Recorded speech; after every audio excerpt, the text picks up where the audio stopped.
The English restaurant is situated in a dark wood-panelled 17th century townhouse. I'm popping in to take a look.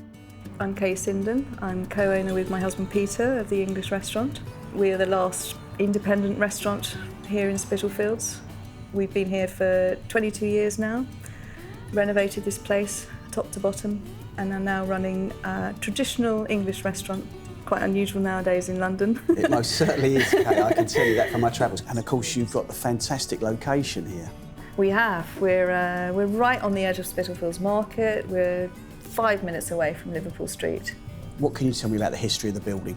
Well, it was built by the 1670s as probably a merchant's house. When you come in the door, the bar looks very lovely now, but when we first bought this building, there was nothing in here. We heard through the grapevine that an old pub was being demolished near St Paul's.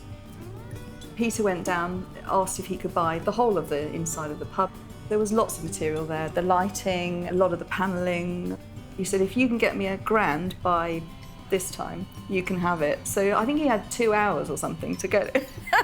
But he did, and luckily, because it just makes such a great space. One of the things I'm just most proud of is the lovely arch made by Peter, which goes between the bar and the dining room.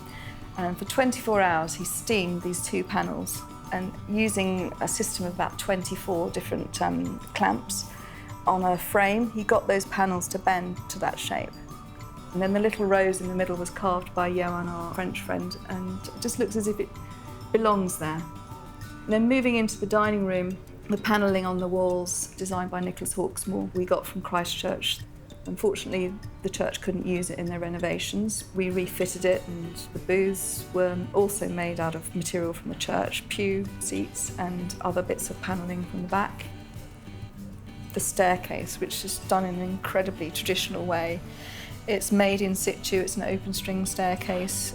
The handrails we made ourselves, but out of oak, which was salvaged from the Savoy Theatre. And then we had our young friend, Johan, sitting down at each one of those panels for a week, carving. At the beginning of the staircase, it's our acanthus leaf, and as you move up to the upstairs, we've got tea plant, coffee plant, vine. Moving into what we call the studio. This actually used to be a warehouse for Percy Dalton. None of this roof light was there. We built that from scratch, which was quite a sort of big undertaking. So moving round into the little service area, but most importantly into our private dining room, which is a 17th century room. It's part of the original house. The panelling was mainly there. We did have to replace the panelling on the chimney piece wall. In fact, we built the chimney from that level upwards. It's pretty unusual in London to find such a room, and it just makes a lovely dining room for fairly small parties, up to 16 people. Our menu is quintessentially English. We try to revive old English dishes. So give me some examples. Well, our sort of signature dish then is our steak and onion pudding. We also do carved liver and bacon, which is very, very traditional. We do fish and chips, we do it really well. And we cook everything from scratch. Terrible habit, but I tend to go to the dessert menu before the mains. And I noticed you did a special jelly here. Yes, it's quite odd actually, the claret jelly, because we're used to these sort of sweet jellies, aren't we? But the claret jelly is slightly odd because it's a little bit tart, because it's made of wine. Yeah. And sometimes people can't quite understand it. But I think it's great. I absolutely love it. I think it's Well, it was fantastic. very good to see it on the menu, I have to say. We change our menu all the time because things go in and out of season, and we try and source things as locally as possible. So all our meat comes from Smithfield Market.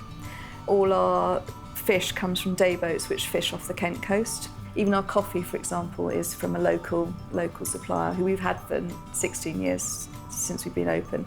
Andronicus coffee, absolutely brilliant. Quality is absolutely essential. Everything we do here is quality produce.